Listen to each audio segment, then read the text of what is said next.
Amigas, amigos, ¿cómo están ustedes? Mucho gusto en saludarles en este programa que, como por ahí lo hemos dicho y lo vamos a decir, es un programa pregrabado.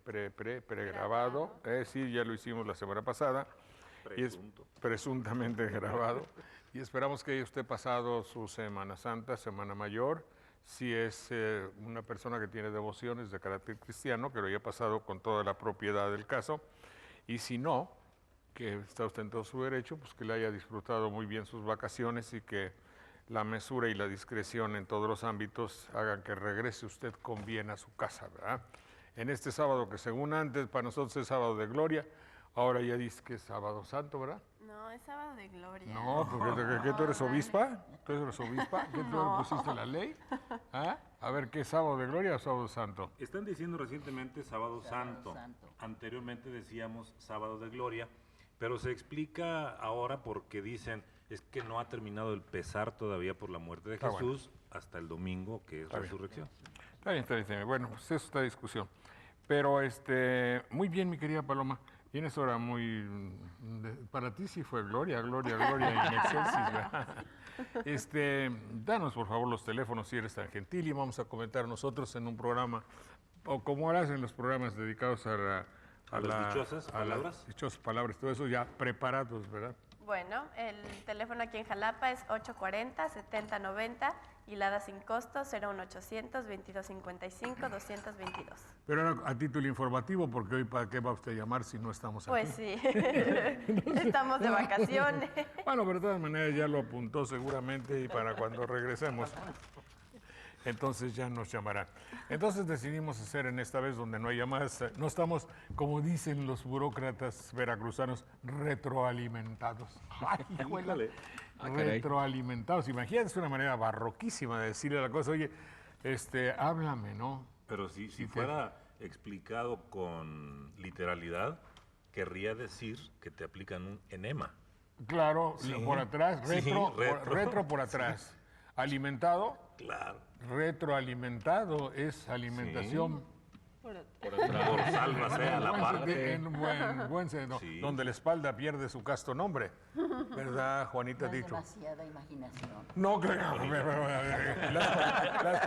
No es imaginación, es retro. Es la maldita realidad. ¿Qué quiere usted decir? Porque además existe la forma anterior de decirlo, realimentación, volver a. ¿Es correcto? Sí. Sí. No, o si no, interactuamos. Anda, a la madre. Ese está peor. Está peor, sí. Es que es uno bastante naco. En serio. No, pero sí, ¿cómo lo puedo decir? Si a usted le hablan en algún lugar, usted es una persona común y corriente que hizo su primaria, su secundaria, y se acabó, o quizá más, y le hablan así, es que ellos quieren aparentar que tienen superioridad ante usted porque son palabras que no se usan. Ellos piensan y suplen la cultura con 3 o 4 palabrejas como las que estamos hablando, retroalimentarse y compartir, te voy a compartir te voy a compartir un conocimiento. Sí. Gestionar el recurso. Gestionar el recurso. Bueno, eso también pues ya es término muy financiero, pero y en este caso, el otro, ¿cómo dije? Se decía, retroalimentar y... No, lo que acabamos de decir, una cosa es retroalimentar y el otro es interactuar. Interactuar. Vamos a darles sinónimos para que se vuelvan gentes normales y cultas, porque es que lo que pasa es que si te dicen para retroalimentarte o interactuar, tú supones que estas personas son cultas. No, son nacas. Porque el hecho de utilizar palabras claves para denotar que yo sé mucho es un símbolo inequívoco de naquez. Y de manipulación sí, claro. Aceptada. Porque ya se sumaron a esa caterva, a esa corriente. Dime un sinónimo de interactuar. Para llevarnos entre los dos. Para comunicarnos. Trabajar, para intercambiar ideas, comunicarnos, ser amigos. Ponernos de acuerdo. Establecer contactos, en ese último de los casos, que ya también es bastante normal. Incluso aunque sea un poco forzado, para que platiquemos, porque quien llama por teléfono...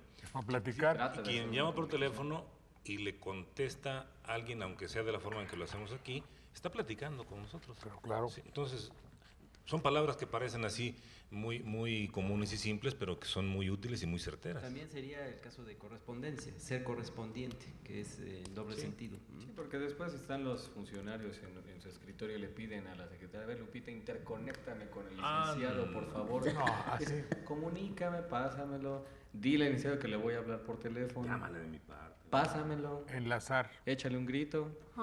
Está bien. Bueno, pero hoy dijimos que hoy íbamos a plantear una serie de palabras que se usan o se utilizaban en las celebraciones de la conmemoración de la muerte de Cristo, que es la Semana de la Pasión, la Semana Santa, la Semana Mayor. ¿Y qué otra cosa? La Cuaresma, ¿verdad? Sí, la Cuaresma. Algunos lugares también. Originalmente es de un numeral, 40 días, es un 40 conjunto días. de 40 días, como decíamos ya hace algunas semanas, es una forma de recordar una etapa que Jesús adopta como un momento de reflexión anterior y de ayuno y de vigilia, vamos a ver también eso, previo a su muerte, y que se habla en los evangelios de 40 días efectivamente, aunque actualmente no son 40 días, un poco más de 40 días desde el miércoles de ceniza hasta el domingo de resurrección, cuando comienza otro periodo que tiene el nombre también de un numeral griego, Pentecostés, que quiere decir 50. Pentecostos, 50, porque desde el domingo de resurrección hasta el día en que viene el Espíritu Santo son 50 días precisamente. ¿Tú no eres cura? No, ni lo quiero ser. Pero Daniel, Dígame, Me Eliseo gustaría Bianco. ampliar también cuando hacía usted la pregunta y el comentario sobre el sábado de gloria. La Iglesia Católica no le da la denominación ya de sábado de gloria porque hace el señalamiento de que anteriormente, el sábado de gloria se llevaba a cabo porque se le daba la oportunidad a la gente que vivía sobre todo en las comunidades rurales para que llegara a las grandes concentraciones, a las ciudades, y pudiera participar de las liturgias, de las ceremonias religiosas propias del sábado de gloria, lo que conocemos ahora como la vigilia pascual. Entonces, como eso se desarrollaba en las mañanas, se les daba la oportunidad de trasladarse nuevamente a sus lugares de origen. En la actualidad, con los adelantos en materia de vías de comunicación, esto ha sufrido modificaciones y ahora las ceremonias religiosas del Sábado Santo y la gloria empieza en la noche con la bendición del fuego nuevo. Entonces, el Sábado Santo se caracteriza para la Iglesia Católica como un día de ayuno en lo que se refiere a liturgia, a ceremonias religiosas. Bueno, pero ¿qué día no hay misa? El jueves, ¿verdad? O el jueves o el viernes. El no hay viernes, misa. el viernes es cuando ya no hay misa. El sábado sí, bueno, la misa de Hasta gloria. la noche, la misa de gloria. de gloria.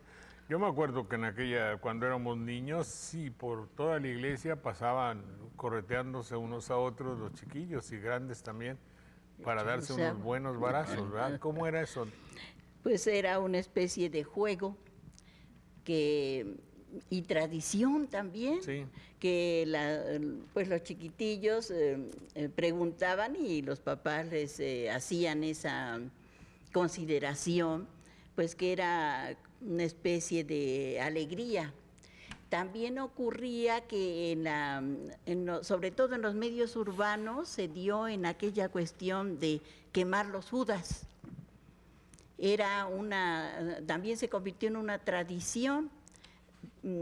Yo me imagino que había una especie de desahogo del pueblo que quería de alguna manera como vengarse, golpear, maltratar a aquel tipo que le había causado algún daño, algún perjuicio, de alguna manera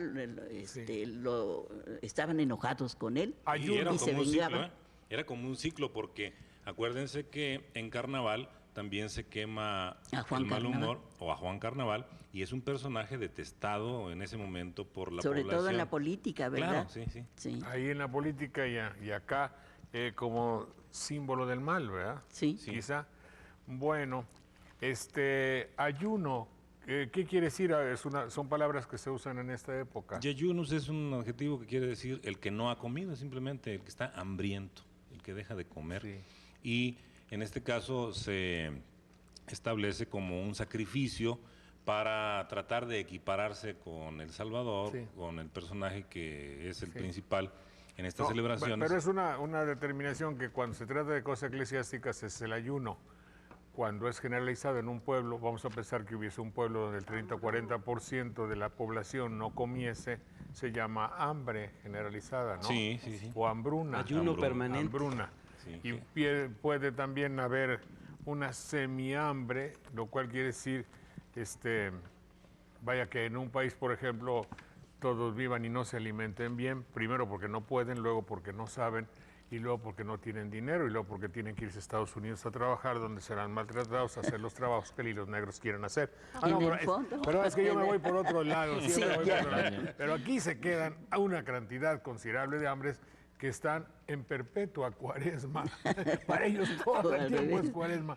Es tiempo de ayuno, ¿verdad? En el fondo son cosas diferentes, porque cuando uno habla de ayuno, por lo regular se habla de algo que se hace a conciencia, con cierta Con voluntad, voluntad. como sacrificio, pues. Sí. Y ya cuando hay hambre en el pueblo, ahí es algo incluso ofensivo, molesto. Ya está duro, ¿no? Sí. Una connotación Como teológica. usted diría, ya está duro, ¿no? Una connotación Como usted no teológica diría. una connotación teológica del ayuno también, no confundir con una cosa es la abstinencia de carne, y el ayuno va a consistir también en una actitud, sobre todo de naturaleza espiritual, para privarse de algo, de lo que más se desea, de lo que más genera placer, pero que hace referencia fuertemente a una fuerza interior, a un voluntad. cambio espiritual. de A voluntad. una orden de voluntad. Hay quienes Pero- prometen, por ejemplo, en la cuaresma no beber alcohol Así y es. se abstienen de tomar alcohol durante todo Se eso. juran. Sí, son Juran jurados. y estar jurado, claro. Jurado. Y la abstinencia de carne es ver la carne y no hacer nada, ¿o qué? Digo, El ayuno también en era el buen una- sentido de la palabra. Y claro. equipararte con tántalo. ¿Eh? Y equipararte con tántalo. ¿Quién? Tándalo fue el rey del carnaval, estar, ¿no? estar enfrente de la Ese fue tentación. Pámpano. Y no Eso fue ese es pámpano. Ese fue el rey del carnaval, A ese ver, es otro. el tormento, el castigo de Son Tanta. tres, digamos, Castigos, castigos, suplicios que le aplican a Tántalo. Uno El que es caía la- que no podía beber porque lo pusieron en una especie de laguna hacia la que se inclinaba, y en cuanto él se inclinaba el agua El agua bajaba. sí. Y luego otras en una parte Una alta espada.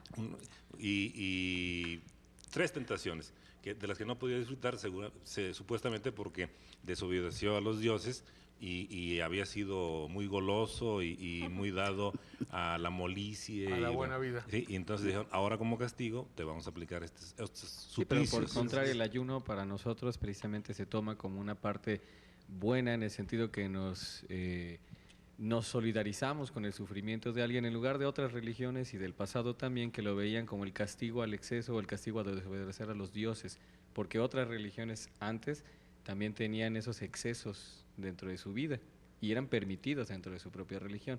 En cambio, el ayuno para nosotros es revisar esa espiritualidad, a librarnos de uno de los placeres más sencillos como la comida, que también provoca placeres más avanzados Obvio. y que genera otros placeres más pérfidos. Entonces nos solidarizamos no solo con el dolor de una persona, sino que nos preparamos para enfrentar ese dolor con ella. Eso hablas respecto al drama del Calvario y que la te pasión. solidariza la pasión de Ay, Cristo. por cierto, de Calvario tenemos también una palabra que es Gólgota. Gólgota y Calvario son sinónimo, dos Son palabras. sinónimos. Pero en distintas lenguas. ¿Sí? Gólgota es el cerro donde llevaron a Jesús a crucificar. Se dice que tiene este nombre por el parecido a una calavera, o porque alrededor había calaveras de los que habían crucificado El monte antes. del cráneo también se le Sí, conoce Del así. Crabion, Es que un es la montículo. traducción, el montículo también que daban a la palabra hebrea, y después llega como Calvaria, que es calavera, y generalmente nos quedamos con Calvario.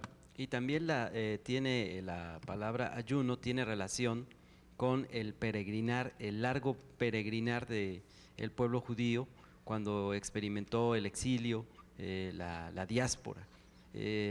Tantas privaciones, tantas limitaciones que se estuvieron dando en esa etapa de duro sufrimiento. A ver, defíneme diáspora. Es exactamente como cuando hablaba yo del exilio, cuando se ven obligados a dejar la tierra prometida por el sojuzgamiento de varios imperios. La diáspora raíces. judía fue cuando tuvieron que irse. Cuando se dispersaron. Se Eso dispersaron. quiere decir diáspora. Dia a través de spere, como esperma, como esparcir, Regar. Eso quiere decir originalmente. Y recordemos que estuvieron sojuzgados por el Imperio Romano, por el Imperio Babilónico. Hubo varios ataques Sí. al pueblo judío. Esta mañana estábamos platicando en el programa de radio acerca de el evangelio llamado apócrifo. Ahorita nos van a explicar, Manuel nos va a explicar qué cosa es apócrifo. De Judas ya había habido antes el de María Magdalena y otros que se dice que son apócrifos. En mi concepto, todos los evangelios, no habiendo sido escritos en la época de Cristo y atribuyéndoseles a algunos, a los evangelistas, bueno, pues algo de apócrifo puede pensarse, es decir, finalmente no importa si son o no apócrifos. Pero se hablaba, y yo les comentaba que hay un libro que si ustedes lo encuentran por ahí, no lo pierdan, se llama Memorias de Judas, de Petruccelli de la Gatina, en el cual hacía decir que el traicionado había sido Judas, que Judas era un ideólogo o un líder o un insurgente que quería sacar a los romanos de su pueblo, lo cual era perfectamente normal. Entonces encontraron una personalidad muy fuerte como la de Jesús, que tenía una apariencia muy grata, con facilidad de palabra, que tenía una vida llena de recogimiento, puesto que pertenecía a los esenios, que debe haber sido un grupo muy espiritual, y dice, oye, ¿nos ayudas a que un grupo de gente que nos estamos levantando en armas, o por lo menos haciendo proselitismo para oponernos a la dominación romana? Suena perfectamente lógico. Y ese, sí, cómo no, sí les ayudo.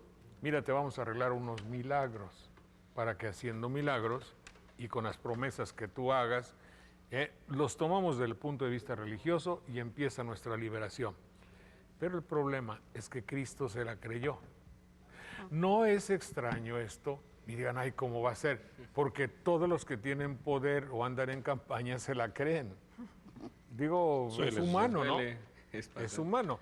Entonces, tanto que le preparaban los milagros. Y Judas, lleno de dolor y de, ¿cómo diría yo?, de decepción, fue el traicionado. Esa es la esencia del libro, que les hablo, Las Memorias de Judas. Pero viendo en la mañana me encuentro con el libro de María Magdalena y su evangelio. Y dice dos frases o tres que más o menos les voy a resumir. Y que dicen, estaba con Jesús y su grupo de gente dos que correspondían a la definición actual de terroristas por su ideología y por su actitud. Estos eran Jesús el de sicario, Judas sicario y Simón el celote. Ahorita vamos a ver qué significa. Que correspondían a la época de terroristas por su oposición al régimen, al sistema, al imperio de los romanos ahí. Si Jesús se llevaba con dos terroristas, lo lógico era que todo el grupo lo fuera, y corrobora la tendencia de Petruccelli de la Gatina, que propone en ese viejo libro que era un grupo de rebeldes, lo cual me encanta, es decir, claro, me apasiona el hecho de que haya sido así. Es más, debería haber sido así. Es más, háblale a debe ser así, a Ratzinger, para que reivindiquen al padre Bové. Sí, esto no es en detrimento de la personalidad de Cristo, habla en bien.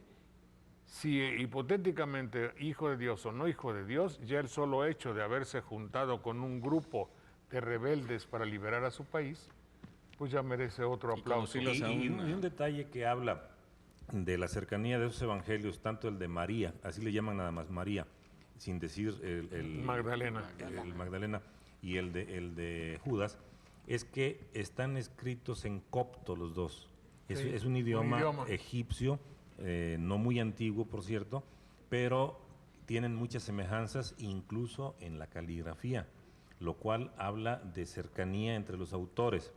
Y en el caso de Magdalena, la reivindica totalmente porque dice que no era exactamente una prostituta, sino una mujer que su familia había menospreciado por alguna actitud rebelde, ¿sí? Y la habían, o que por la pobreza de su familia, que eran de Magdala, de ahí viene su nombre, ¿sí? La depositaron como mujer sola en otro lugar, en este caso pudo haber sido Jerusalén.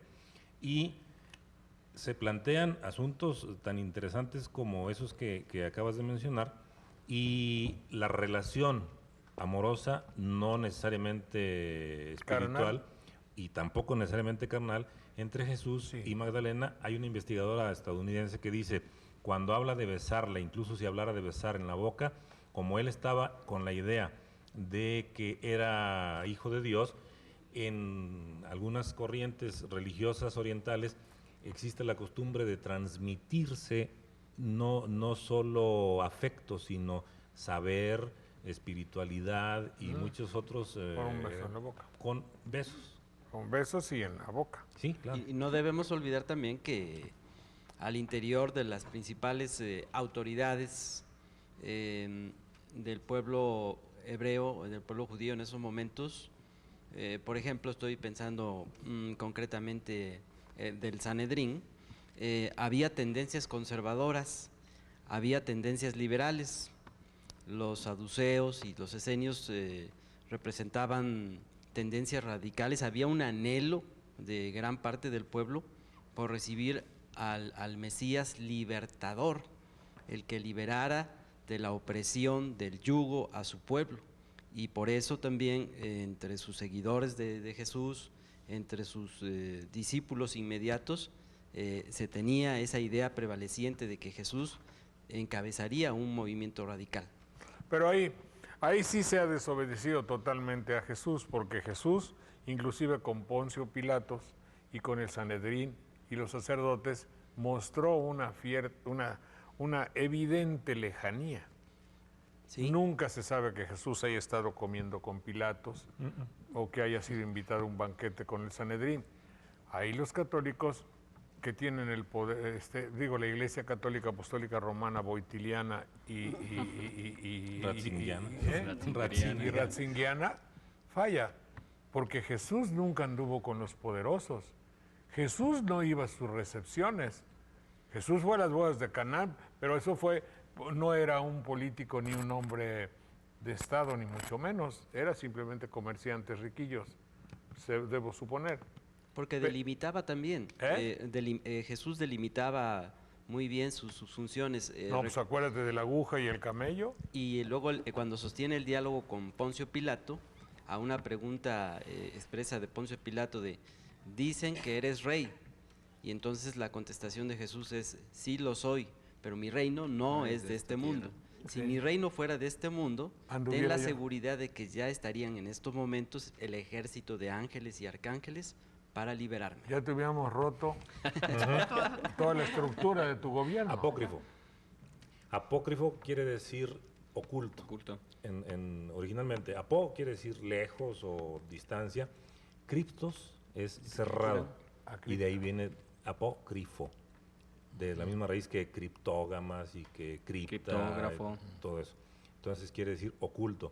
Y se entiende así porque estos textos, por ejemplo, y los del Mar Muerto y de otras partes donde he encontrado referencias a temas que también trata la Biblia, permanecieron ocultos, voluntaria o involuntariamente. No, convenencieramente. Claro, deliberada o convenienciamente. Por sí. conveniencia. Sí. Se les conoce como libros apócrifos o gnósticos también. Gnósticos. Gnos quiere decir conocer. Conocimiento.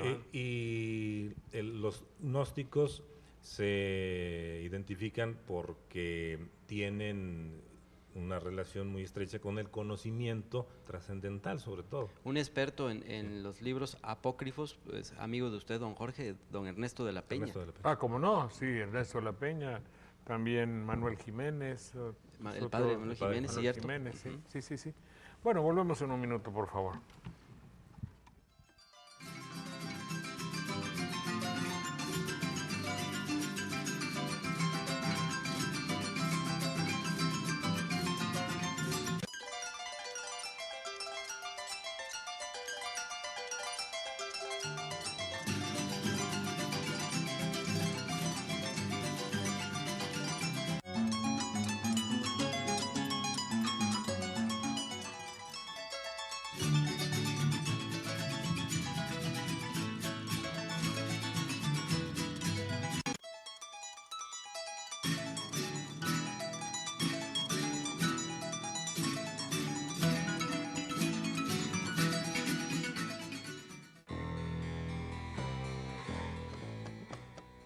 Muy bien, Juanita, ¿de qué nos va a platicar usted hoy que tenga relación con el hablar, con el pensar, con el decir, con nuestras costumbres, con nuestra manera de ser, en fin, y con el tiempo más o menos del que usted y yo Eso. fuimos testigos? Bueno, pero para empezar, como estamos hablando de la Semana Santa, quiero recordar esto que salió hoy en la mañana en el periódico, dice, como una copia tardía del Evangelio de la Iglesia Católica, calificó don Quintil López el papiro del año 300. Pero también pudo haber dicho, como un trasunto del Evangelio, puesto que trasunto viene del latín y significa copia o imitación. Luego también tenemos una palabra que, aunque no es ni nada novedoso, hay algo que nos lleva como psicológica o sentimentalmente a evocar cuando escuchamos la palabra descendimiento, como que evocamos unas reproducciones o de ese tipo de alguna pintura notable donde están haciendo descender el cuerpo yerto ya de Jesús. Y entonces es muy común que nosotros unamos nuestro sentir con esa palabra descendimiento. El descendimiento es de Jesús. No porque es exclusivo, pero así es. La tradición quiere. Sentimentalmente, sí. Sí. Luego No, tenemos pero también en la vida de la política, de las jerarquías terrenas, pueden descender a alguien de un lugar a otro inferior. Ah, bueno, suele ocurrir. Desde luego, sí. Una palabra que Más se, no en este se aspecto utiliza sentimental. también así es transustancian La transubstanciación. del Ay, Dios. pan y del vino en la sangre y el cuerpo de Cristo. Por eso, el hecho de cambiarse hipotéticamente el pan y el vino en carne y cuerpo de Cristo se le llama, según tengo entendido, la pasar sustanciación. Está muy claro. Sí. Ahora, de esto a que... Sí, pero es que seguramente cuando hay palabras que se utilizan y que alguna persona va a decir así, no Con se más dice. preferencia. Lo, en lo- el sentido. lo cual una de las cosas que yo dije observando viene a la luz del mundo actual, esa llamada transubstanciación tendría que ser una clonación. Es decir, en alguna... No, porque No clonar es necesariamente. hacer igual y aquí se va a Hacerlo a- Ser diferente. diferente. Sí, pero si hipotéticamente el poder del sacerdote cuando dice no panem corpus meus, dice tu cuerpo tuyo se convierte en otro cuerpo tuyo, solamente que dentro de un pan. Es decir, se hizo una clonación del cuerpo del cura. O sea, a su vez, de de Jesús. mandante. Ahora, Más bien es un simbolismo.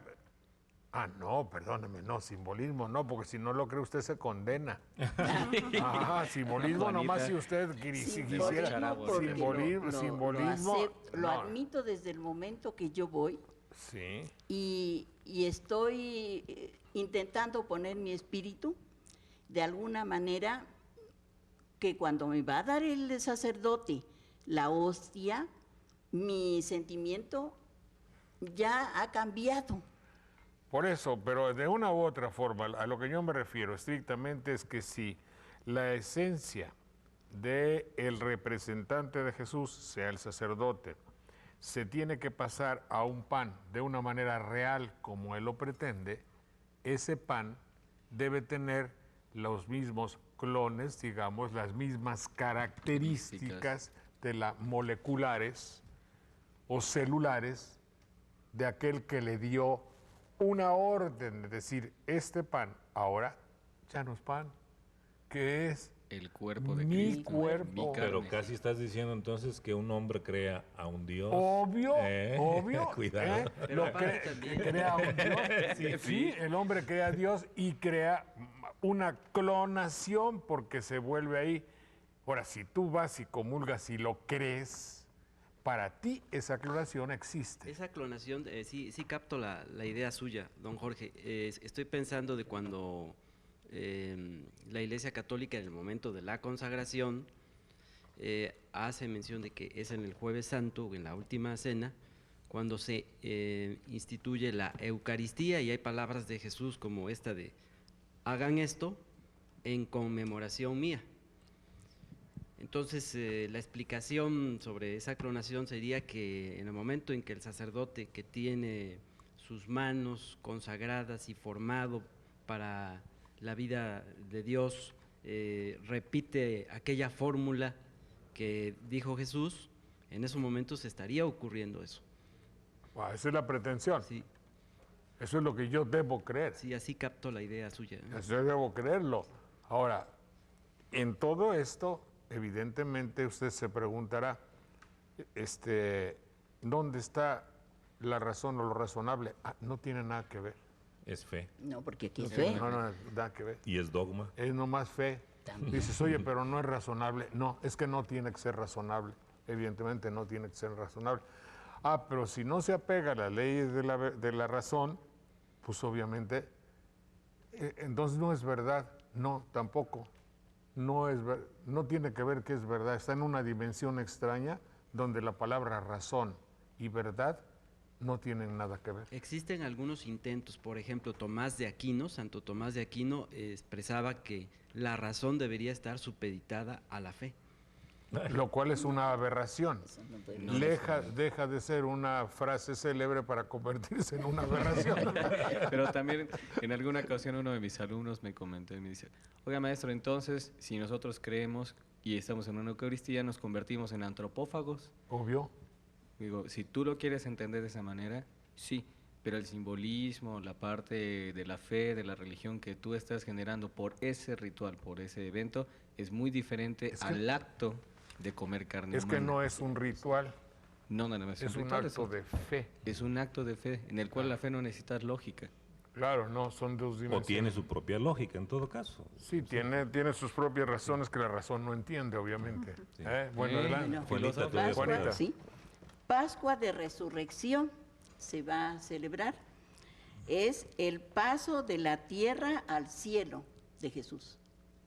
Esa es la Pascua de Resurrección. No, Pascua. todavía no. Todavía no, porque ¿Cuándo? cuando resucita, esa es la Pascua de la muerte a la vida en cuanto Su humano. paso al cielo, por eso. Es que al cielo va después. Acuérdate que 3 todavía se días después. reúne con sus discípulos. y- Jesús anda es el por ahí, Cordero sí. Pascual. De acuerdo con la ceremonia católica, Jesús es el Cordero Pascual que se inmola por la humanidad. Entonces, partiendo de esa premisa, tendrían que transcurrir esos días, la pasión, para que se culmine todo ese proceso, lo que se le llama, ahí vendrían otros términos, el triduo pascual. Sí. Pero eso Pero va sí, a ser sí. el sábado, Bueno. exactamente, a medianoche. Pero sí que es paso, cuando significa es paso. el sí, paso. Pascua es Jesús. es pasar. pasos, tránsito. Otra cuestión que ha cambiado bastante con el tiempo, dar el pésame a la Virgen. Sí. El día viernes, la sociedad, sobre todo en los medios urbanos, casi la familia iba, los papás, los chiquillos, la familia iba pues de luto y decían, voy a dar el pésame a la Virgen. En la actualidad, este sentimiento, esta práctica ha cambiado, porque yo siento que el poder de convocatoria de la Iglesia es muy fuerte.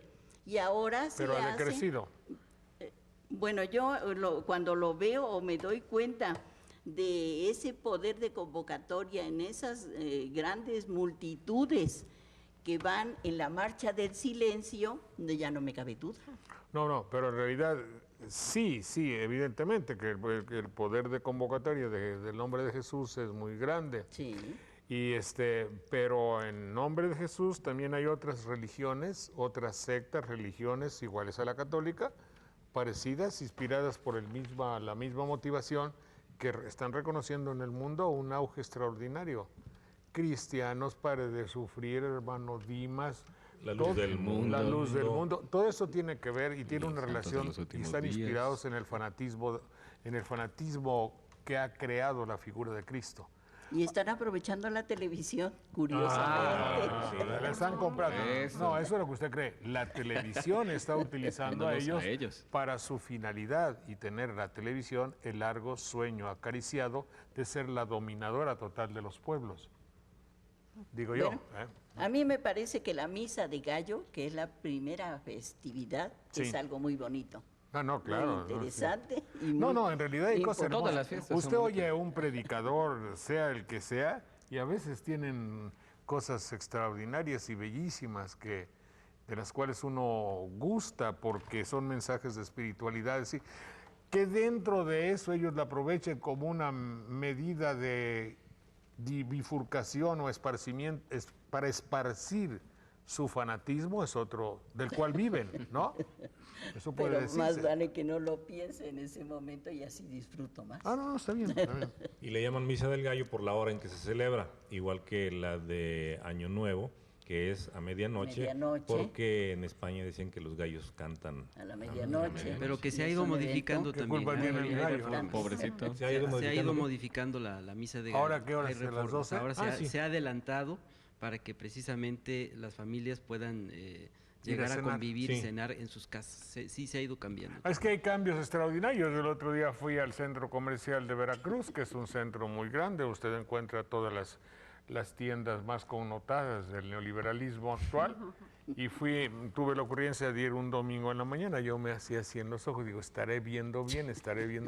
No, junto a las tiendas en un pasillo grande, junto a tiendas de reconocido prestigio mercantil, estaba celebrando el cura su misa. Ah, Y está muy bien porque ahí se aprovecha de ir a comprar, ir a desayunar y ya pasa esta misa en el mismo centro comercial. Pensar que alguna vez el mismo jefe de ellos, sea Jesús, sacó y expulsó de su templo Los a todos los mercaderes. mismos comerciantes que estaban ahí. Ahora, Qué ironía, Cristo ¿no? está en la tienda de los comerciantes. y a ver si no los expulsan a ellos. Imagínate, y ahora van a venir, estaba Sambor, estaba otras cosas, y lo que era más curioso, fíjate, era que a mí bueno, yo dije, tengo que verlo, toda la gente estaba con una gran normalidad, junto a las tiendas, con sus grandes escaparates, y a mí me tocó atrás, digo, pero ¿qué es eso? ¿Cuál es la confusión? Es que había maniquíes, debo decir, Maniquís. maniquíes con tangas. Entonces yo estaba viendo la misa a través de los perfiles de un maniquí, obviamente de características muy eróticas, con unas tanguitas chiquititas y el padre entre. Fíjate qué cosas. Qué bonita es la evolución, ¿no? Digo,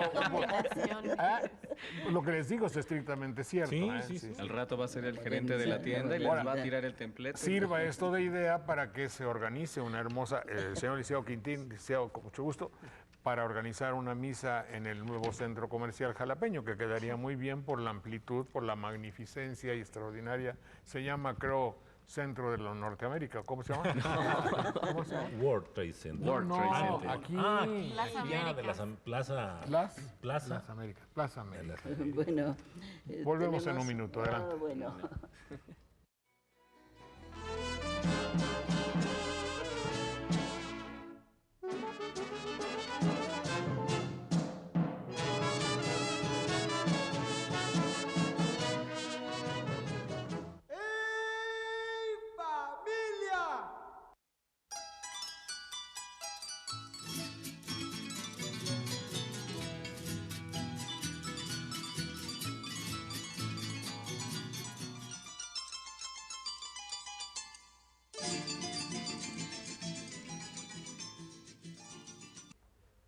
Nuestro programa siempre ha estado muy pendiente y muy abierto a las cosas que se producen en Veracruz, y y lo digo como una invitación a todos aquellos que tratan de hacer trabajar el campo, o de hacer artesanías, o de explotar las bellezas y las cosas naturales de Veracruz. Los presentamos con muchísimo gusto, sin mayor trámite. No tienen que mandar oficio burocrático, así como todas las oficinas que hay que mandar un oficio. No, derecho, un telefonazo. Oye, yo produzco tal cosa. Yo siento que es una obligación de nosotros, sin mayor trámite, sin mayor burocracia. Por eso cuando hablaron las muchachas dije, pues adelante. Luego ya cuando las vi dije, pues más que, con más razón, ¿verdad? Guadalupe, eres Guadalupe Torres, mucho gusto, bióloga, y Montserrat Soria, que eres, ¿qué? Nutrióloga. Muy bien. Me dijeron, oye, nosotros tenemos una Feria Nacional de Mercados Orgánicos. Lo primero que tengo que preguntarles, puesto que lo saben, puesto que lo estudiaron, ¿qué debo entender por un producto orgánico? ¿Quién me lo dice? Bueno, el producto orgánico... Ah, pero debo tener un micrófono para ti, que aquí está. Ahí está. ¿Sí?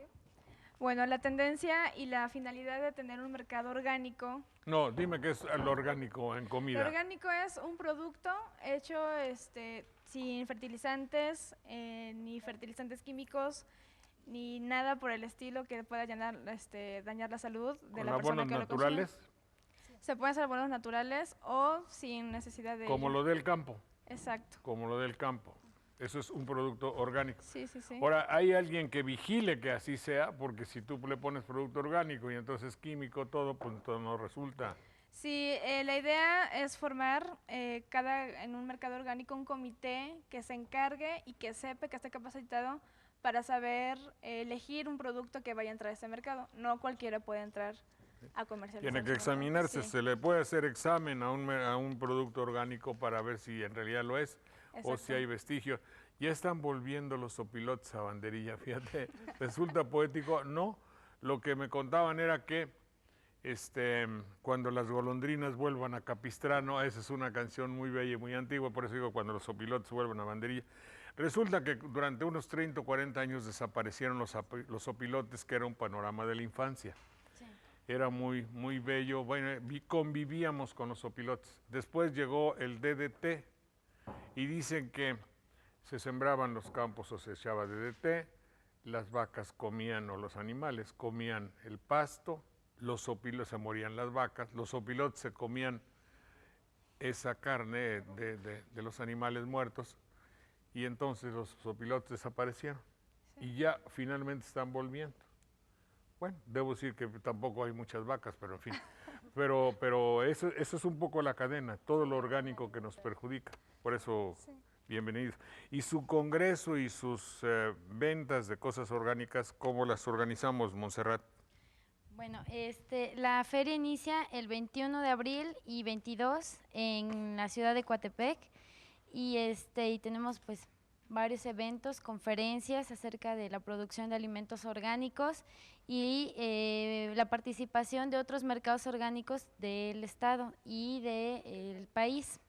Aquí en el estado pues sabemos dos mercados orgánicos, el que está el Ocelot, y nosotros en Coatepec, que es el Coatl, y el de Jico también.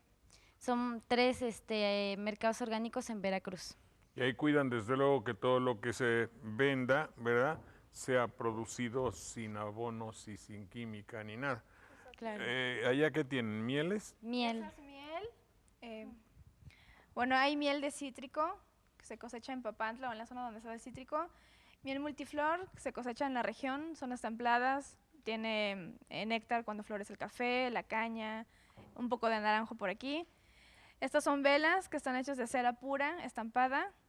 Esta es la miel en panal, tal como se saca de las colmenas, y es una manera muy pura y bastante buena de consumir la miel.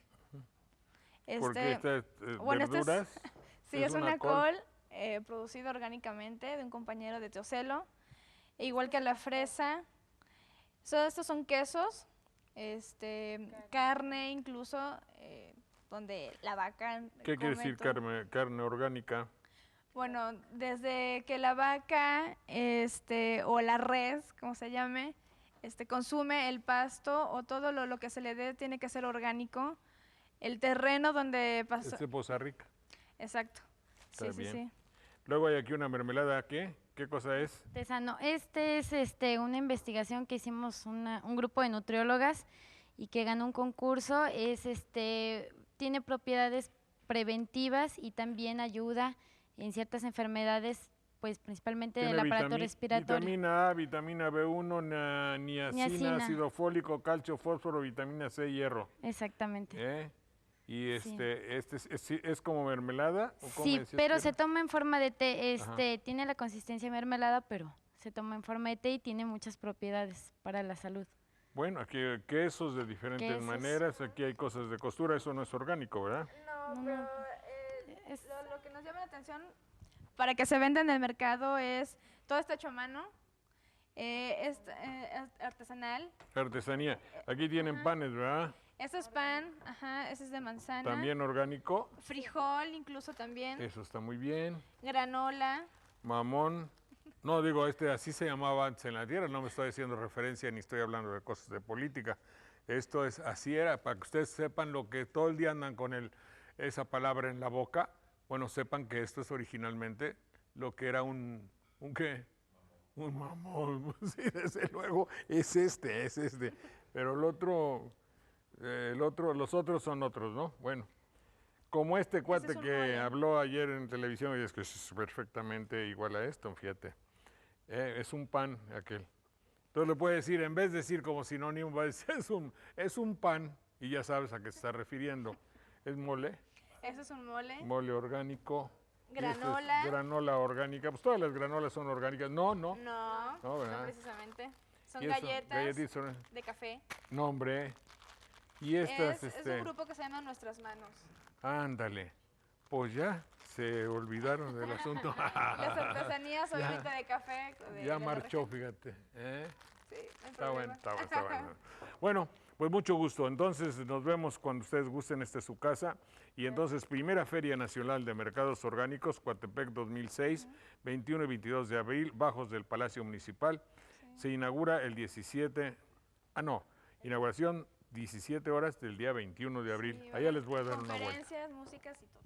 Todo. ¿Y ustedes? Desde luego, también. muy bellas también. ¿También de son verdad. orgánicas? Sí, obviamente. Muchas gracias.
Jorge Saldaña y Beatriz Pérez de Ávila. Jorge, buenos días. Mucho gusto, mi querida Betty. Bueno, pues le estaba yo platicando hace un momentito, hicimos una presentación porque nuestro programa de hoy es un poco especial. Estamos haciendo nuestro programa como siempre, como es habitual para nuestros amigos y queridísimos radioescuchas de ABC Radio y también para la televisión de Veracruz, para el 4 Más. Ya sabes tú que en la actualidad hay inclusive estaciones de televisión que se fundamentan en filmar a los locutores que decimos noticias. Bueno, hoy vamos a hacer esa experiencia y formará parte de las grabaciones que se hacen con anterioridad para los programas de la Semana Santa, para los horarios de la Semana Santa. Me Así es parece que para describirle a nuestro querido público, simplemente están mis amigos los camarógrafos de Canal 4 Más, con una iluminación apropiada para televisión, obviamente, ya sabes cómo es eso. Ajá. Y bueno, te presento entre nuestro público de la televisión. Tú eres Beatriz Pérez y estás en México y yo estoy acá en tu casa de Banderilla. Oye, pues qué bien, Jorge. Está bien, una nueva ¿verdad? experiencia, sí. Nos- Un saludo a todos. Nos nuestros amigos. modernizamos, ¿no? Sí, ya estamos ahora sí que a la Nos vanguardia. falta, no, obviamente nos falta hacer programas de televisión, de radio grabado, que eso es lo que se hace, pero no tenemos ni las patrullas, ni los corresponsales, ni las 50 motocicletas, ni la iguala mensual que llega pródigamente de algunas secretarías. De eso no vamos a hablar, ¿eh? No. Bueno, no- nuestro programa de los sábados es a las 8 de la mañana, ¿eh? Muy y bien, hoy Jorge. aparece un día, ya me lo decían a mí los agricultores de Actopan, por del 5 al 10 de abril llega el último norte, ya está hoy. Pero ¿sabes qué hace ese norte? Simplemente tira los mangos. Entonces no hacen planes, digamos, para su economía y para hacerlo todo y para venderle a los coyotes y a los intermediarios, sino hasta después de que pasa este norte, que tira una gran parte de los mangos de la región. Digo, bueno, pero lo ideal aquí es hacer algo con esos mangos verdes. Pues sí, pero no hay quien estudie, no hay un técnico. Es una materia que puede ser alimenticia. Y de todas maneras, hoy me estaba yo acordando que llegó el norte, que va a tirar un gran porcentaje, 20, 30 o 40% de la cosecha de toda esta pobre gente. En fin, pues ya está aquí. Adelante, por favor.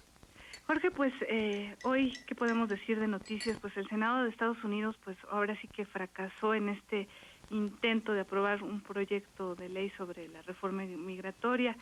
Se fueron de vacaciones, Jorge, y pues apenas el miércoles o el jueves se estaba considerando un acuerdo histórico, la aprobación de esta reforma, y ahora pues todo se viene abajo. Qué raro, ¿no, Jorge? Que con la misma rapidez que se aprueben leyes se echen abajo. Lo que debemos considerar, mi querida Betty, es que estamos siendo gobernados por una filial de la filosofía de los Estados Unidos. Quiero decir, Estados Unidos hace todo lo necesario para tener sometido al pueblo de México. Sometido en varias, culturalmente desde luego, tiene como aliado fundamental muchos medios de comunicación electrónicos, no digo más. Comercialmente tiene bancariamente, monetariamente tiene los fondos, Fondo Panamericano de no sé qué, Fondo Internacional, Banco de no sé qué, que nos prestan dinero, estamos en sus manos. Tiene pues todos sus diputados y senadores de allá, y tiene la Secretaría de Relaciones Exteriores de México. ¿Por qué lo digo? Porque lo puedo probar. Es decir, si Estados Unidos, por ejemplo, quiere poner sucursales de su gobierno en México, vamos a suponer que lo quisiera Estados Unidos, no nos lo dice ella. ¿Sabes cómo se llama la persona que nos dice, sería ideal que tuviésemos consulados de Estados Unidos en los aeropuertos mexicanos? ¿Pero a quién se le ocurre eso? A nuestro secretario de Relaciones Exteriores, Luis Antonio Derbez, ¿o cómo se llama? Luis Antonio, bueno, ¿cómo se llama? El señor Derbez. Oye, pero ese es mexicano. Pues sí, pero lo está pidiendo en el periódico, lo vimos ayer o antier. Si el gobierno de México, por voz del secretario de Relaciones Exteriores, le dice a Estados Unidos, invádenos, ya qué importa lo demás. Somos un país sometido. Porque, y todavía se alcanza a decir en los periódicos, sería ideal que esto aconteciera. Sería lo óptimo que nos puede pasar. Es el único personaje que veo yo, aparte de aquellos que había que se llamaban Miramón y Mejía, que fueron colaboradores de Maximiliano. Es más, lo fueron a traer. Miramón, Mejía y Derbez, bueno, merecen el aplauso nacional de otro país, no del nuestro, porque obviamente ellos son trabajadores al interés de otro país, pero es que así sucedió, no estoy exagerando. Derbez acaba de pedir la semana antepasada que vengan a poner consulados, representaciones de carácter policíaco para checar, como ellos dicen, a los mexicanos, pero en su propio territorio. Es decir, yo voy a irme a meter a la casa de alguien y voy a instalar mi tenderete y le voy a decir, aquí tú no te puedes meter. Sí, pero pues es que me llamó uno de los de tu familia. Ah, caray. Bueno, ese es el asunto. Adelante, por favor, Betty. Sí, y ahora el señor Derbez nos está diciendo que no se está vulnerando la soberanía con estas oficinas, ¿no? Que se lo están pidiendo. Pero ¿qué les importa la soberanía? Digo, ya ni que lo digan, porque finalmente la soberanía es un valor que ellos no entienden. ¿Me entiendes? Es que como si a una muchacha que se ríe de una manera desparpajada y prostibularia, dices, ay, no digas una grosería delante de ella porque se puede ofender su pudor. Y antes de los comerciales tú le dices, oye, hija, ¿y quién sabe qué sé cuándo? Pues no se ofende porque está acostumbrada a eso. Para Derbez el hecho de tener soberanía, dice, ¿y eso qué es? No, además yo lo he platicado con personas que tienen un criterio muy paralelo al del señor Derbez, y dice, ¿y qué es la soberanía? ¿Qué importa? ¿Qué es eso? ¿Con qué se come? ¿Dónde lo vendemos? ¿Qué se compra? ¿Cuánto va? ¿Está en la bolsa de valores la soberanía? No, obviamente no.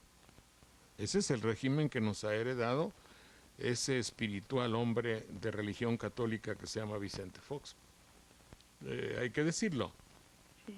La Iglesia, por tanto, calla, siendo que Jesucristo y su grupo sí tenían un concepto de soberanía, como se está demostrando a pesar del silencio al que quieren condenar los hechos que fundamentan la religión. Luego lo platicamos si eres tan amable. Adelante, ¿qué otra cosa por ahí te interesó, Betty? ¿Qué otra cosa, Jorge? Pues fíjate que el presidente Fox sigue posando ante las cámaras, porque pues ya a estas alturas, Jorge, pues ya cansado o harto de todo lo que pasa, pues ya está contando los días para regresarse al rancho. Y ayer, no sé si tuviste la oportunidad de ver la televisión, pues fue a una comunidad en Chiapas, no quiso hablar obviamente de la reforma migratoria, pero sí se puso el atuendo indígena de allá de esas comunidades. Y bailó. Y empezó a bailar con Marta Sahún, pero pues de una manera muy, muy burda, no sé cómo tú lo viste, Jorge.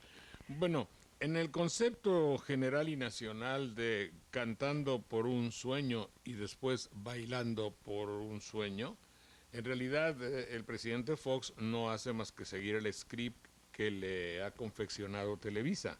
La señora Vargas Dulce, Kenia Perea, en la época de Valentín Pimstein, la señora Valetti, no me acuerdo cómo se llama. Bueno, todos ellos escriben todo lo que debe de ser. Eso no es auténtico, un accidente, no es ocasional. Eso está previsto. Cámara 1, cámara 2, así como nosotros tenemos nuestro script, o por lo menos deberíamos tenerlo, ¿eh? Así ellos tienen un script. A las 11, maquillaje. A las 11:30, vestuario, viene la Mendoza López. La Mendoza López, en paz descanse, yo creo, eso de 1950. La Mendoza López viene a maquillarlos, a vestirlos, ya le tienen su terno ahí.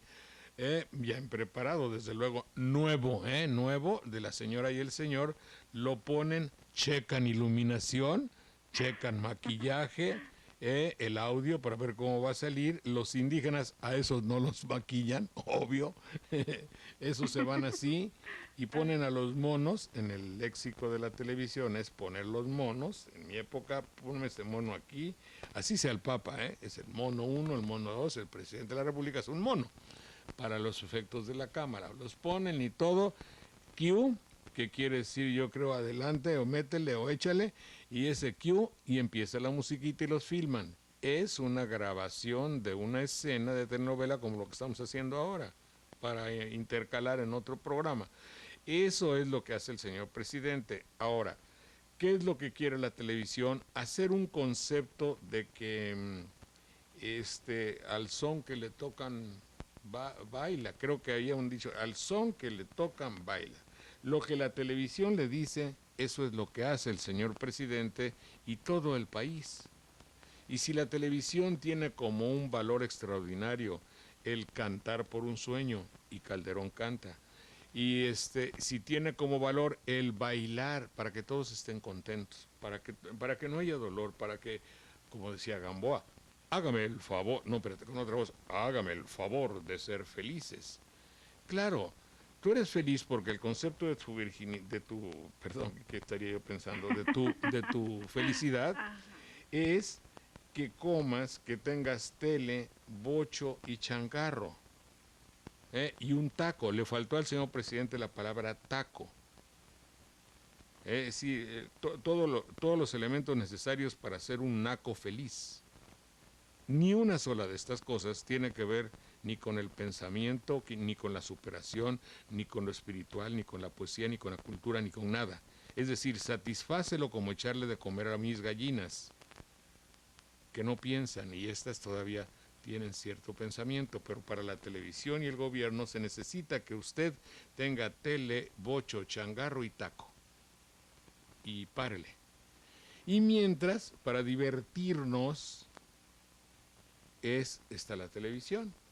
Y ahí hay Bailando por un Sueño, o como se llame, y el sueño de perdurar en el gobierno y en la historia de México se ve perfectamente reflejado en la pareja presidencial cuando va y accede a bajar a los estratos más ínfimos de lo mexicano y se retaca su atuendo de jarocho, si es Veracruz, o de Chiapas, si es Tzeltal o Tzotzil, y ¿de dónde fue ayer? Porque anda en gira, anda... Sí, anda en gira, sí fue Chiapas. No para, anda en... ¿Cómo diría yo? Anda en... cuando uno anda de un lado para otro, que no respira, que anda, dicen, uy, me traen en... Bueno, de un lado para otro, ¿no? En campaña, no sé la palabra exactamente, porque le voy a preguntar a Xóchitl Gálvez, a ver si me puede sugerir cómo anda el señor presidente, de un lado para otro. Y entonces baila, pero baila, y entonces todo es subliminalmente paralelo, subliminal. Si él concursa en Bailando por un Sueño, no concursa, pero también baila. Es decir, hace lo que la televisión le dice que hay que hacer, bailar por un sueño. Bueno, entonces fíjate que estamos acostumbrados en la verdadera, la auténtica campaña que estamos padeciendo en México, a pesar de que hay muchas campañas menores, es la de nuestro presidente, que tiene una campaña muy sólida y muy fuerte para decirnos, la he hecho bien, ahí la llevamos, estamos muy contentos, y el secretario de Hacienda que nos retaca es una palabra muy fea, que nos presenta una declaración y dice, feliz el próximo secretario de Hacienda, que le vamos a entregar un país, joder, que le ronca, esto sí es un país, dichoso él, que le vamos a dejar un país tan grande. Yo no he visto matices más grandes del autoelogio como en México. Sí puede trascender y pasar a la historia nuestro sexenio por la posibilidad sutil de decir qué grande soy. Soy verdaderamente algo excepcional. El mundo no me merece. Casi eso nos están diciendo, ¿verdad? Ajá. Y nosotros, agachados, ya convertidos en televidentes, decimos, está bueno, ándale, adelante, Betty. Oye, Jorge, pues también otra de las cosas que nos llamaron la atención en la semana, pues este vínculo de Felipe Calderón con los exguerrilleros centroamericanos, ¿no? La verdad es que no nos debería sorprender porque, ¿te acuerdas que aquí también lo hablaste? Mira, de que el vocero Rubén Aguilar reveló que tuvo nexos con la guerrilla, que fue guerrillero y jesuita, ha tenido todo. Bueno, bien dicen que no hay libro que tenga una cosa mala. Vaya, no hay un libro que sea todo malo, siempre hay una cosa buena. Así los hombres, ¿cómo se llama? Monseñor Aguilar, ¿cómo se llama? Monseñor, ¿cómo se llama el de los Pinos? Rubén Aguilar. Monseñor Aguilar, no tiene todo bueno, todo malo, ¿no? Si tiene algo, bueno, algo malo es que es vocero presidencial, pero algo bueno y excepcional es que fue guerrillero. Algo malo también que fue jesuita. Para los católicos ser jesuita es malo, ¿no? Para mí no, desde luego.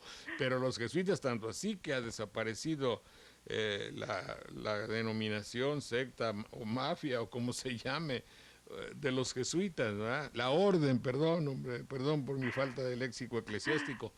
La orden de los jesuitas prácticamente ha desaparecido. Yo me acuerdo cuando el jesuita mayor era el padre Arrupe, que yo conocí, que era temido. Y parecería ser que en algún momento había la reputación de que los jesuitas eran la parte pensante y contestataria de la Iglesia Católica, y que los jesuitas eran muy inteligentes. Entonces Ramón Aguilar se dice que fue jesuita. Dicen que un fraile quería fumar y fue a pedir permiso. Entonces le dijo, oiga usted, señor, le dice a su superior, al abad, monseñor, ¿me permite usted fumar a la hora de la meditación? Es una hora de estar ahí pensando en Dios y yo quiero fumar en esa hora, creo que no. No, hijo, por favor, en la hora de la meditación debes estar pensando en Dios. Si tú fumas, te distraes. Ah, bueno, perdón, pues obedezco. Llegó el que dice, no, el jesuita dice, no, pues es que eres muy tonto. Eso se pide al revés. Vas a ver como a mí, si me da permiso. Va a ver. Abad, mucho gusto en saludarlo. Mire usted, yo a lo largo de mi vida, dice el jesuita, tengo una tendencia natural a estar pensando en Dios. Puedo mientras fumo, puedo meditar en Dios. Claro, hijo, todo el día debes meditar. Dice, ya ve, a mí ya me dio permiso. Es que es el espíritu jesuita, es así, presenta las cosas de una manera muy inteligente y logró muchas cosas. Por eso ya no hay jesuitas en la iglesia. Ahora se llama Opus Dei y Legionari Christi, Legionarios de Cristo, del santo François de Balaguer, que es santo por obra y gracia de Dios. Bueno, adelante. Luego son consideraciones de Semana Santa. Adelante, Betty. Jorge, vamos a una pequeñísima pausa. En un momento estamos de regreso. Aquí entre nos.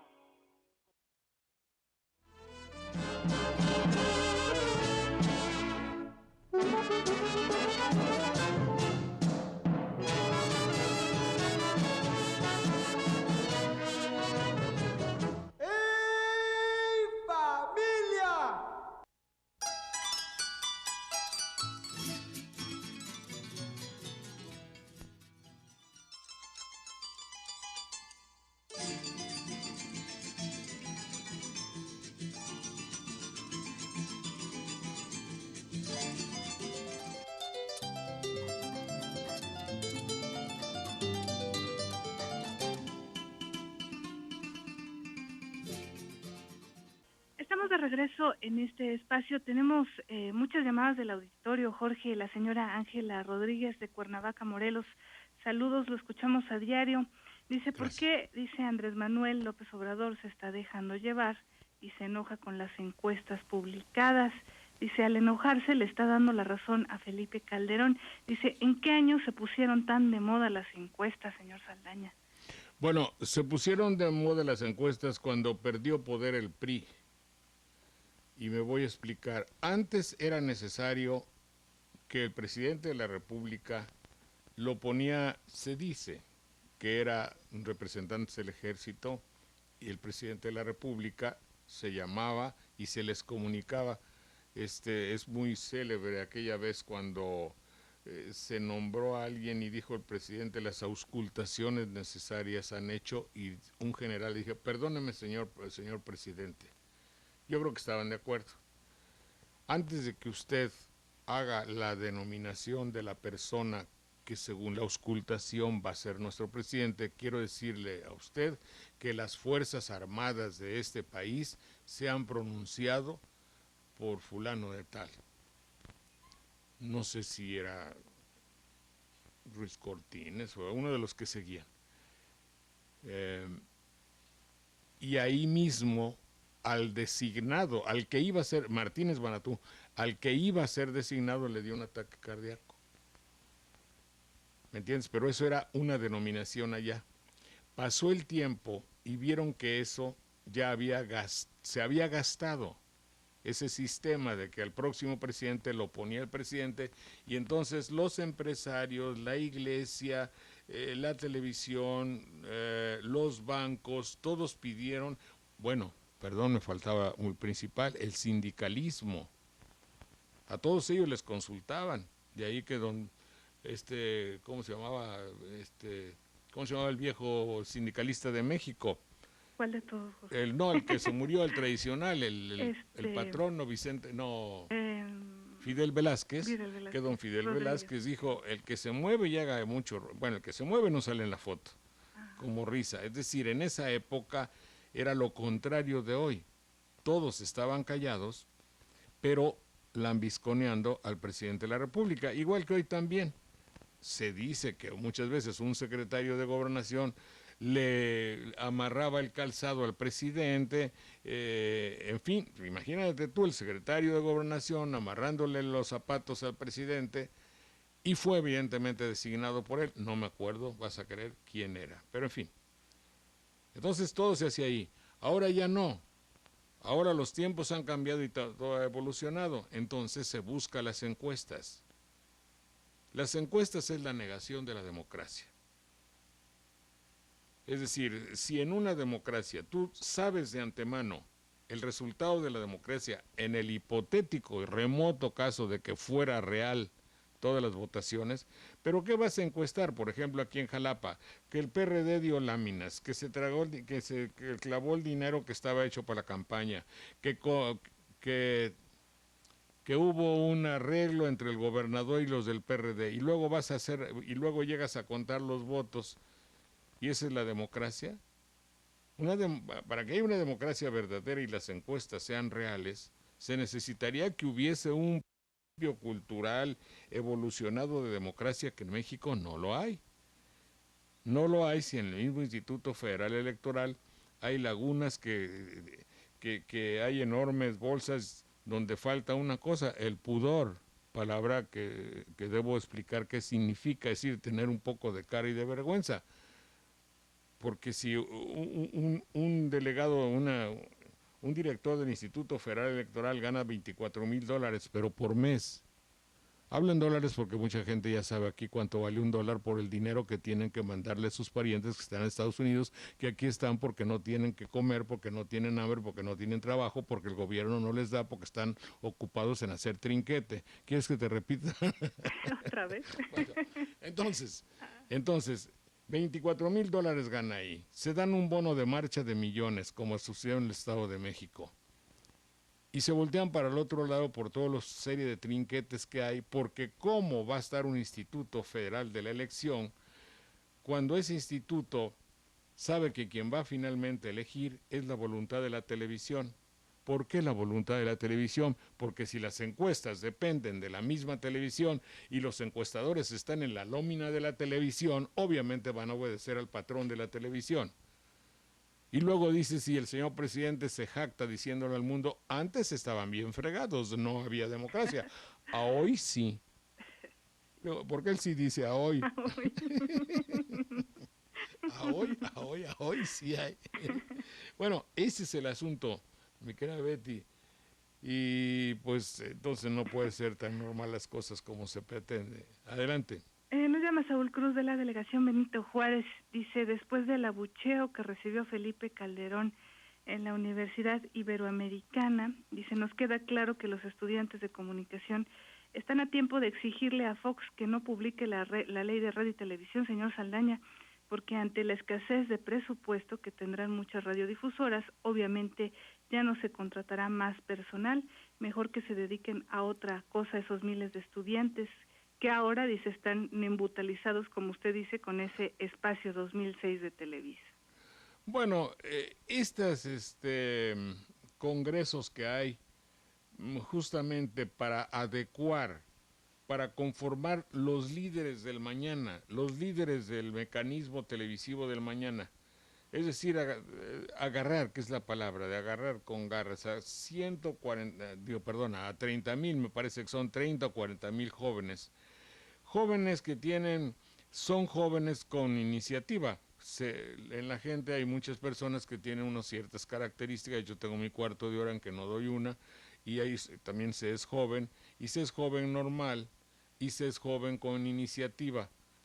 don Hermenegildo Torres, que fue el precursor de esta tendencia, decía que hay un montón de personas que hacen ciertas tonterías en la vida, pero no las dejan oculta y calladamente como todo el mundo, sino que las exponen activamente y van de oficina en oficina para promover todas las tonterías que hacen. Esos son jóvenes con iniciativa. Televisa los descubre y dice, ahí hay un líder en potencia. Como tiene poca capacidad mental, lo voy a dominar, y entonces se hacen propagandistas con iniciativa siempre de esa institución. Son como los sembradores de la estulticia, llamémosles así, pero finalmente noblemente van a ser los que por los caminos y los valles van a ir sembrando la imbecilidad en el mundo. No como sembrador, hay sembradores de la amistad. No veo por qué no haya sembradores de la imbecilidad. Y después van a ser productores de televisión, las chicas se les enseña a bailar, viene Chespirito a darles una conferencia magistral, pero cómo no, Solórzano, Chespirito, en fin, lo más preclaro del pensamiento de la televisión, siembra en la mente de 30,000 jóvenes la semilla del futuro de México. Esos obviamente van a ser foxistas. Entonces, imagínate tú, y todo eso, todo el mundo frunce el ceño para decir, carachos, qué bien la estamos haciendo. No, en la realidad están preparando ese gran puesto de verduras, porque es un de mercachifles, de cuentachiles, el hecho de decir, voy a tomar a la juventud, oye, ahora dime que hay libertad de expresión. No hay libertad de expresión. Libertad de pensamiento, no, ahí estás cooptando, circunscribiendo su pensamiento y lo estás metiendo al corral de su ideología. Meter a esa pobre, estos muchachos inadvertidos y distraídos y mamelucos al corral de la televisión, pues es hacer promotores de la América, promotores del fútbol, escritores de telenovela, que tienen su jerarquía, tienen su mundo y se hacen su mundo cultural. Y su mundo cultural es efectivamente una conferencia magistral de Raúl Velasco de Chespirito. Es un poco ¿cómo te diré yo? El establishment del anaqués, establecer al anaqués como meta. Para tener un país, aquí cabe muy bien la palabra mediocre, es decir, si en la tierra de los ciegos el tuerto es rey. Yo hago un montonal de tuertos, digo, yo los voy a hacer ciegos porque yo soy tuerto. Y se acabó.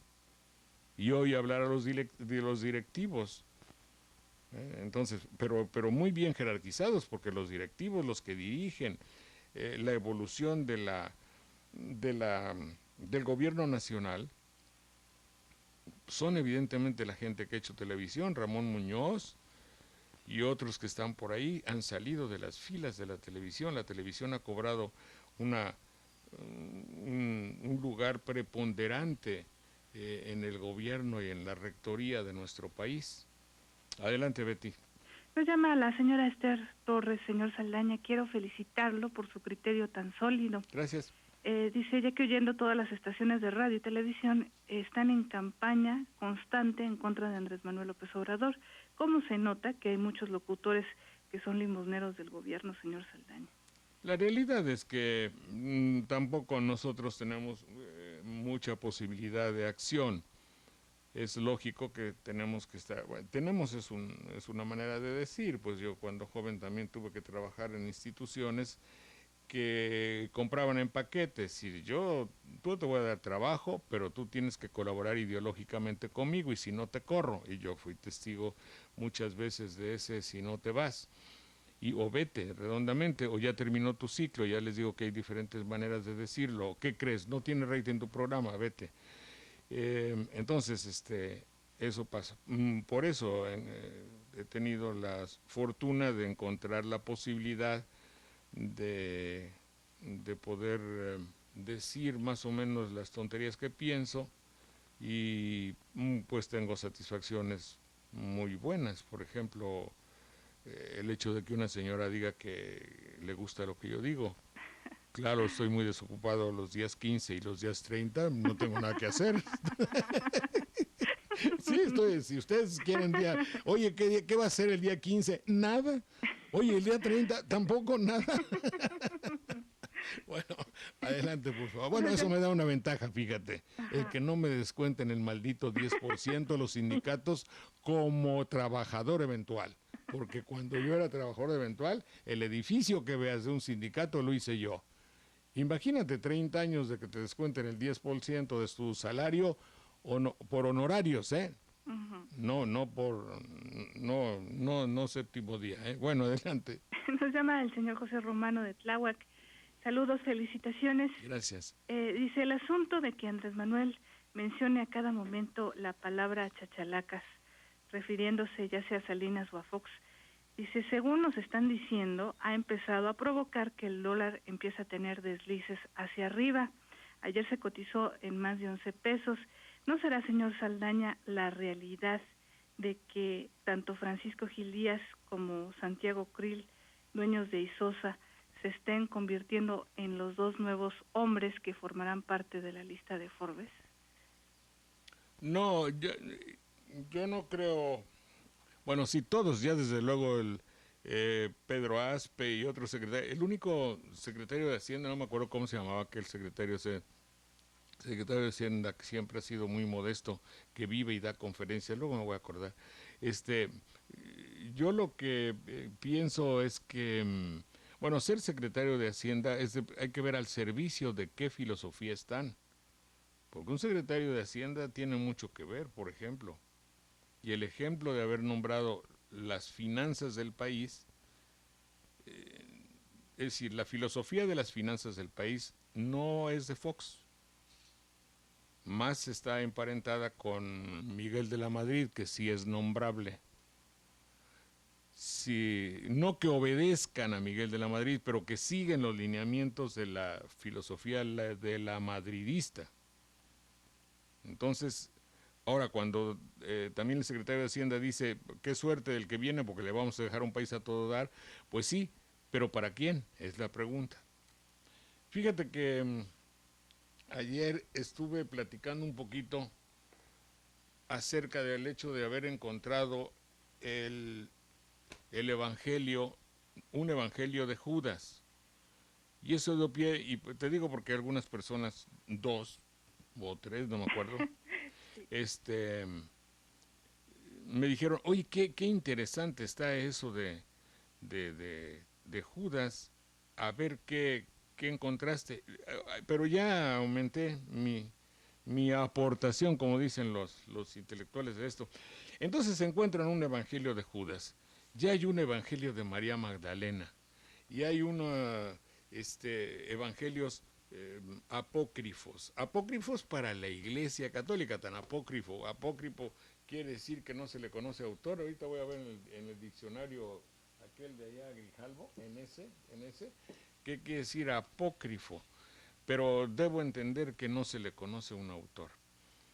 Y entonces, pues los otros tampoco, porque finalmente. Entonces lo que sucedió y dije ayer fue lo siguiente. Judas era el encargado, según se nota por su evangelio y por lo que se sabe, era el encargado de las finanzas de ese grupo. ¿Qué clase de grupo era? Bueno, según lo que se infiere y según un libro que les dije que había leído que se llama Las Memorias de Judas de Petruccelli de la Gatina, en publicación argentina de la editorial Freeland, ojalá y ustedes lo encuentren, porque yo lo vi en el internet, pero es muy complicado ahí para pedirlo y es como una encuesta y algo así, valía 30 euros o no, 30 dólares, no sé, bueno, total 300 pesos. Entonces, había un grupo allá en un país donde estaban dominados por los romanos. Jerusalén, Israel estaba dominado por los romanos. Entonces querían liberarse, por el contrario de Derbez, que quiere traer a los extranjeros a gobernar aquí, aquellos querían liberarse de los extranjeros. Un grupo se juntó y dijeron entre ellos, mira, tú tienes muy buena apariencia, eres alto, bien parecido, te vamos a hacer líder. yo sé de economía, dice Judas. Yo arreglo las finanzas de todo. Aquí con mis cuates, Juan, que también tiene muy buena presencia, y todos, vamos a arreglarte unos milagritos para que te hagas popular. Andaban en campaña, en una campaña para agarrar proselitismos, no para ser presidente de la República, sino para liberar a su pueblo de los extranjeros. Pues a todo dar, órale, yo le entro. Entonces, ¿quién traicionó a quién? Ese es el problema. El asunto está en que Judas, pues Cristo se la creyó. Y cuando empezó a hacer milagros, vino la televisión, vino el radio, los reportajes, lo invitaban y todo. Digo, pues sí es cierto, soy el Hijo de Dios. No, pero acuérdate que dijimos que te íbamos a inventar ciegos que sí veían, tullidos que sí caminaban. Tú ibas a darle la bendición y con eso agarrábamos popularidad. Pero no.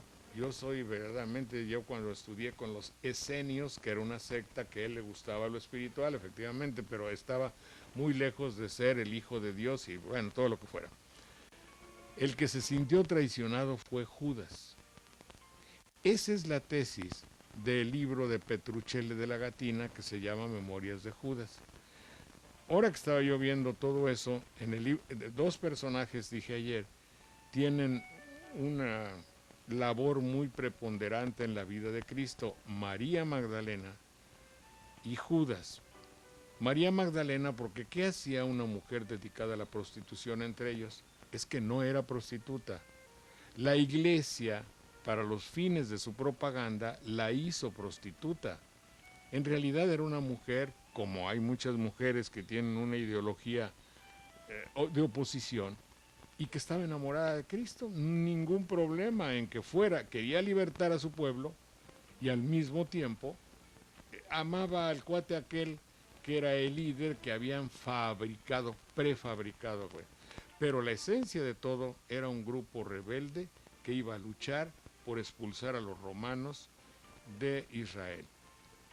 ¿Cómo se la creyó? Bueno, entonces, pero dos personajes, estaba diciendo, resultaron muy acomodados para que la iglesia encontrara víctimas y exaltara la figura de Jesús, y estos fueron María Magdalena, a quien la volvió prostituta, y a Judas, que lo volvió traidor, cuando en efecto el traidor había sido Jesús, involuntariamente quizá, porque se la creyó, y decía, no, soy el Hijo de Dios, antes era una cosa, ahora fin. Pero lo que para la iglesia ya es algo excepcional es aceptar y conceder que era un grupo de rebeldes que quería liberar a Israel del yugo de los romanos. Y como dicen en los buenos programas, cuando regresemos, les voy a leer el cachito donde dice eso en 2 libros. Adelante.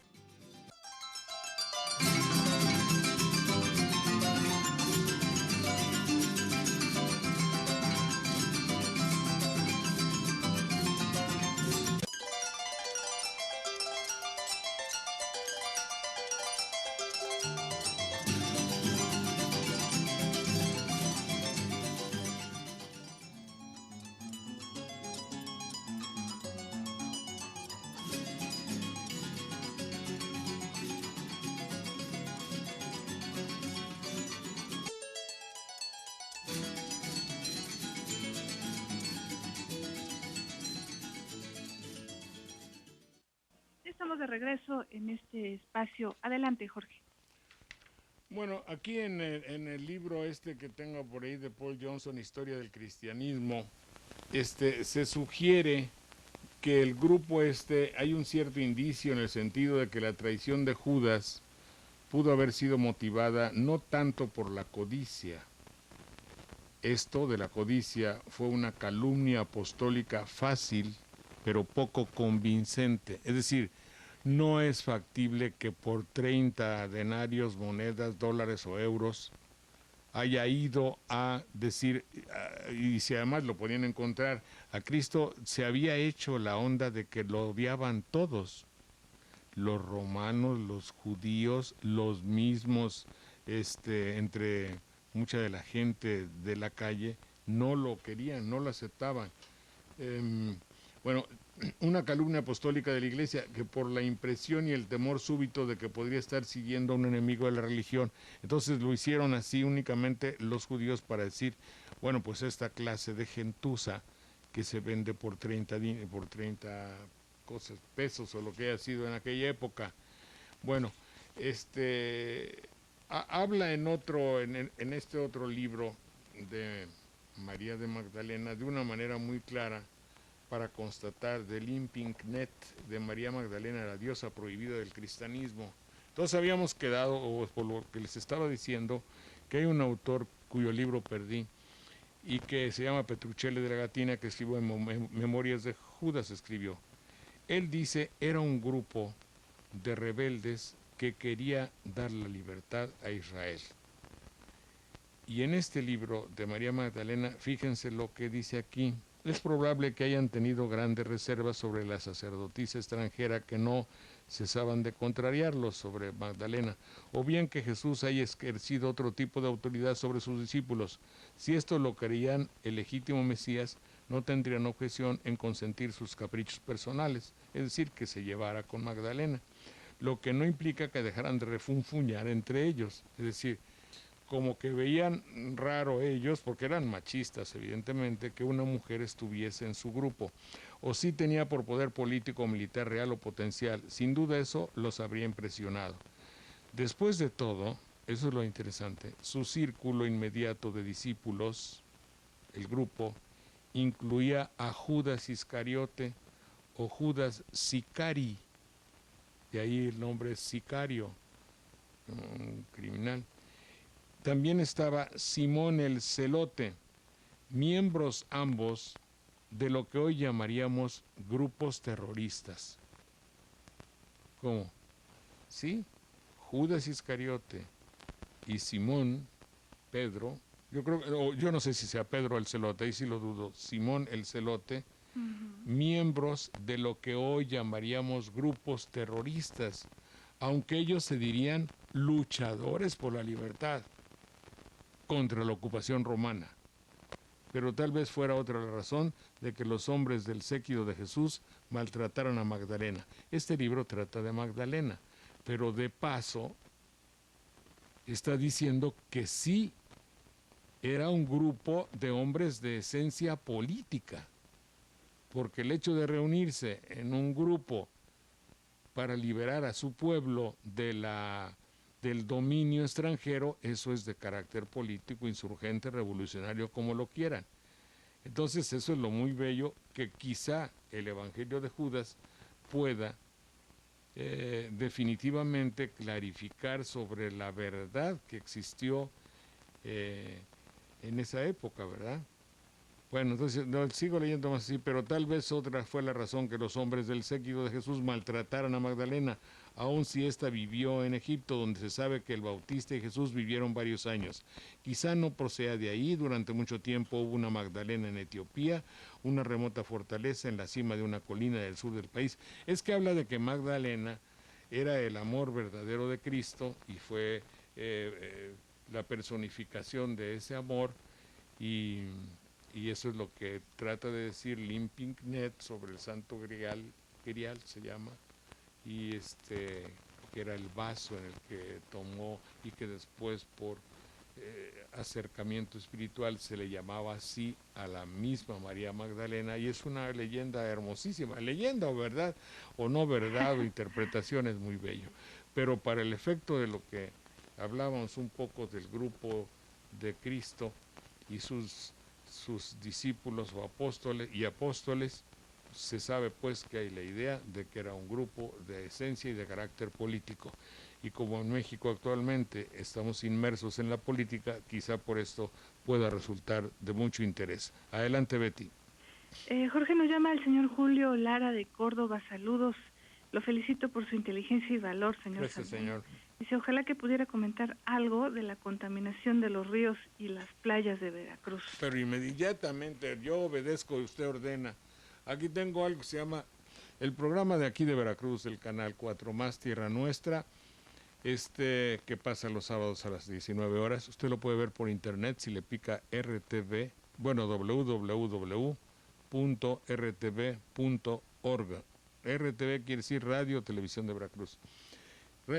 Convoca al concurso Cartel Requiem por un río. Y dice, pueden participar diseñadores, activistas, ecólogos, artistas plásticos, dibujantes, publicistas y personas dedicadas al arte. Todos. El cartel debe expresar el deterioro del río Cedeño. Es un río que está entre mi pueblo, Banderilla, y Jalapa. Es decir, a medio kilómetro de Jalapa y 1 kilómetro de Banderilla. Era un río bellísimo, ahora es un río de suciedad. Entregar los trabajos en Juárez 126 en Jalapa hasta el 30 de mayo. Es un cartel en 40x60, material y técnica de su elección. El jurado es secreto, pero honorable, integrado por reconocidos artistas. Se otorgará como premio una computadora, al primer lugar, un equipo, una colección de libros de arte y se imprimirán 1000 carteles. Yo hice un primer cartel que se los describo a ustedes. Es el río sucio, con una hermosa muchacha, Rebeca, que está tocando un violonchelo, está tocando una música que se supone es de Juan Sebastián Bach, pero que tiene un tapabocas, un cubrebocas azul, porque la contaminación es tal, y la peste, y los moscos, y el dengue, y todo lo que ustedes pueden imaginar, es terrible. El río es bellísimo, el agua es sucia, y ya dije, esto está simbólicamente, porque además no tiene ninguna significación de que el gobierno y el gobernador que entregue premios y eso, no, lo hacemos nosotros solo para significar que desde hace décadas el río se está contaminando y esto nada más. Adelante, Betty. Nos llama el señor Rafael Hernández de Puebla. Saludos, felicitaciones.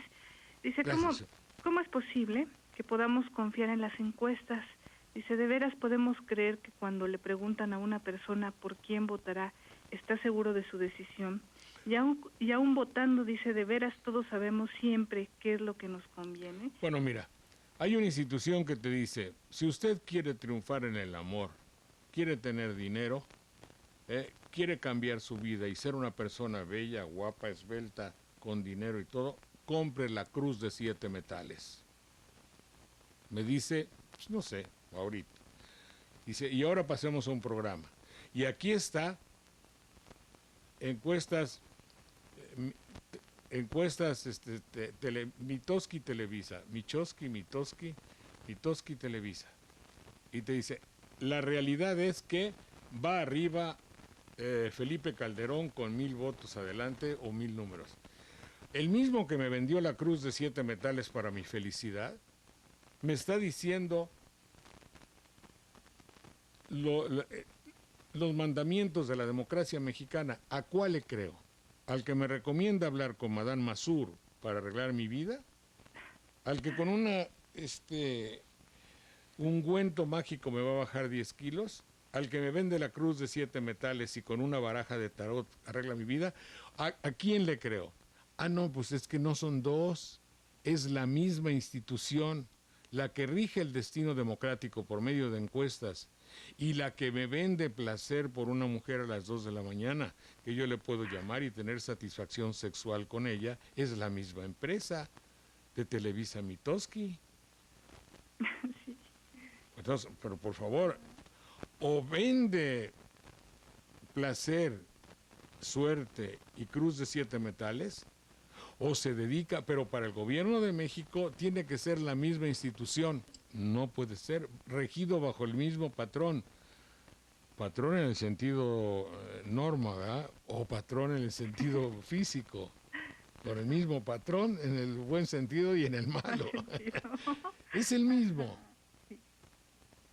¿A quién le creo? ¿Al que me vende placer con 20 mujeres muy guapas y el tarot? ¿O la que me dice cuál fue el resultado de las encuestas? Pues yo estoy destanteado, porque no sé a quién creerle. Adelante. Román Robledo, o Ramón Robledo, de la colonia Tlatilco, comenta, dice, señor Saldaña, usted no podría decir lo que ahora está diciendo cuando el PRI estaba en el poder, así que no diga que no hay libertad de expresión. No, pero la libertad de expresión es porque se han nulificado los efectos de la libertad de expresión. Sí podía decirle, nada más que me corrían, Sí, de hecho, digo, de facto, como diría yo, y de hecho, como diría todo el mundo, como 15 veces me corrieron por decir lo que pensaba. Y si no estoy en la televisión es justamente por eso. A ver, hay un programa de Tomás Mojarro en México. No. Refifo, repito. ¿Eh? No. Están cubriendo la campaña del comandante Marcos, que además está diciendo cosas interesantísimas. En Jalapa vino y nos dio una lección de lo que es conocer una realidad. No, nunca se publicó, no vino a la televisión. No vino Televisa, no vino Adriana Michan, ¿cómo se llama? Adela Michan, no vino. La esposa de Chaya Michan, no vino. No vino a La Torre, ni Joaquín. La libertad de expresión que existe en México existe porque es una libertad nulificable. Apúntele, se los puedo demostrar. Es decir, puedo decir lo que yo quiera porque tienen la seguridad de que no va a pasar nada. He dicho. Adelante, mi querida Betty. Jorge, pues ya nos vamos. Agradecemos a Nancy Peralta, Francisco Ramírez, Esther Tapia y que pases un feliz fin de semana, Jorge. No, y el señor que me dijo que hablaba yo y no lo hubiera yo, pues tiene razón y no crea que me enojo. Es que es nomás que así soy. Mucho gusto y que la pasen, que la estén pasando bien y mucha tranquilidad y mesura en esta Semana Santa y en la otra que también hay vacaciones. Muy bien. Gracias.